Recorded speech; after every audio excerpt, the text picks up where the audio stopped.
Mohamed Salah took his goal tally to 23 in all competitions with a second-half double to help Liverpool come from behind to beat Leicester City 2-1 at Anfield in the Premier League on Saturday.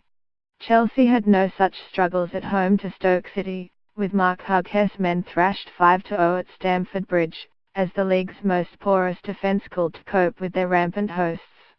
Chelsea climbed to second, above Manchester United, after Jose Mourinho's men were held to their third successive draw following a 2-0 stalemate against Southampton at Old Trafford in the late kick-off.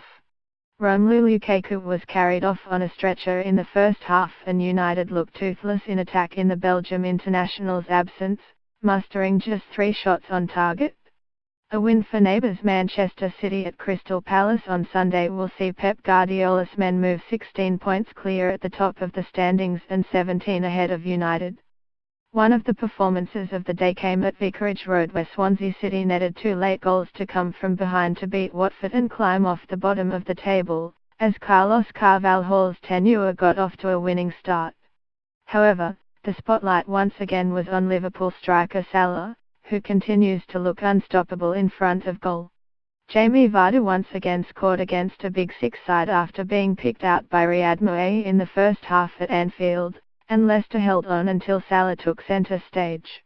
2 neat second-half finishes took the Egypt international to 17 for the season, one behind Tottenham Hotspur striker Harry Kane, with the goals sealing the victory that sees Liverpool move to 12 unbeaten in the league, their best run under Jurgen Klopp, and opens up a 4-point gap over Spurs in 5th. Salah can keep this standard for sure. He's young, improving. It's not only about scoring goals, Klopp said. He's so important for us. He knows and I know he could score so many without the fantastic support from the other boys.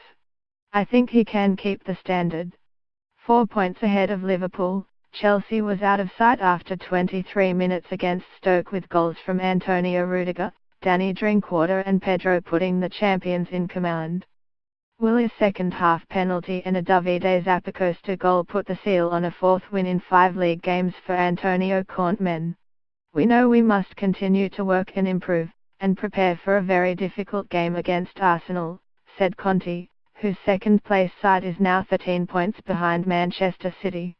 There was plenty of movement down at the bottom of the table, with Swansea no longer propping up the division after goals from Jordan Ayew and Luciano Arsai in the final 4 minutes of the match cancelled out Andre Carrillo's opener for Watford to seal a first win for Carvalhal.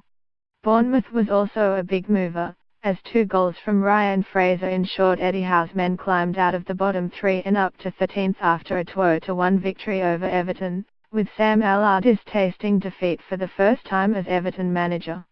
Newcastle missed its chance to climb clear of the relegation zone after being held to a 2-2 draw by Brighton at St James Park, while Huddersfield and Burnley also played out a stalemate.